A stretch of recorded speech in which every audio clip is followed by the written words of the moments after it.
Njengabantu betokwazi ndiyavuya okokuqala mphathi ukuba ndithethe kulo kaNdyalvan, ngoba uba bekubhubhe mna beyaba sithethi sokukhulu, naxa bekubhubhe yena bendisaba sithethi sokukhulu.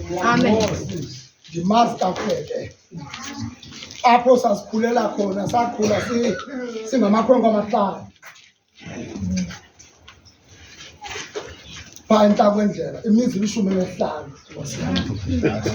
Ngaloo mhla ndingaphambili ndicinga la mazwi ebethethwe nguYesu. Yes. Xa uYesu ehamba kukho ibali elithi bathi abantu kanti eNazaretha unovela into entle kangakani. Ndicinga loo nto ke mnta kaNdyalvan kanti entla kwendlela apho sikhulele khona kuzawuvela into entle kangakani. Singamakhwenkwe asentla kwendlela nokhaphetshu, ibe ndim uzamezana, ibe ngumawethu, ibe nguthamsanqa, ibe nguxolile. Loo makhwenkwe asentla kwendlela inye yabhubhayo, amane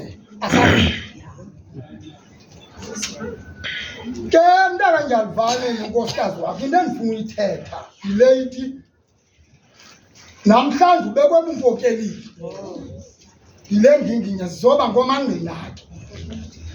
Akuyekwa ke mnta kaNdyalvan ukugoduka kuba inqwelo zisiwa.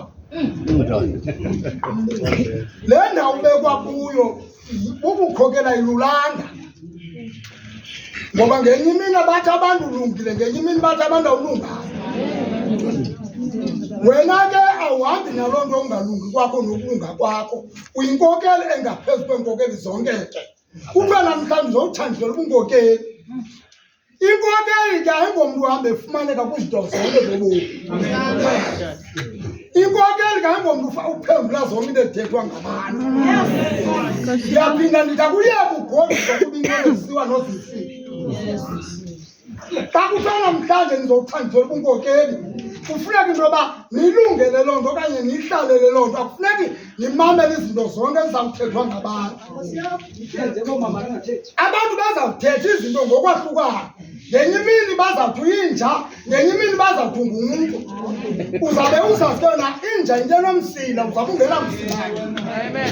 Bhekani phambili ke nobukhokeli benu.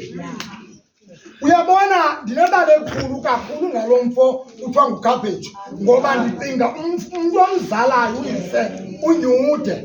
Lo mfo uzalwa yindoda elikroti kakhulu kodwa eyayingathethi. Utatakhe wayechabe igusha ezilikhulu ngemini. Utatakhe wayengena emlanjeni lowasendwe umlambo ugcwele. Utatakhe wayentabela ihashe lingaqatyelwa uyise le ndoda. Ndizama ukuthi uyayazi loo nto khaphetshu mfondini, ukukhokela onikwa bona uhloniphe, ungafumaneki kwindawo esifumaneka kuzo thina bantu sonke. Ucingele nto uba ndiyinkokeli ndithandisele ubukhokeli. Amen. Lela kubheke phambili. Xa ndithi kuwe akuyeka ugoduka kuba inqwelo zisiwa, akuyeka ukubhekwa ezulwini ngenxa yoba abantu bethetha izinto. Bheka phambili ke mfondini. Ngaloo mazwi qina womelele nenkosikazi wakho. Kamandi ufakwa ebukhokelini, nomfazi wakho akufakwa wedwa, ngoba into ebanzima kukufakwa komntu omnye ebe engaphandle. Aha! Ewe bawo mani. Bheka phambili mnta kaNdyalvan, bheka phambili.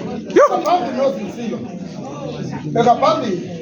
Ithi kwibhayibhile umfazi ngexesha lokumele ukuyithobela indoda yakhe ezintweni zonke. Aha! Mhlawumbi uthi ndiyinkokeli, nam ndibekiwe emkokelini, uphikisane nokhaphetshu. Ekukhonzeni uThixo akukhonzwa ngomoya waseSouth Africa. Umfazi kumele uzola, ayiyo 50-50 ukukhonza uThixo.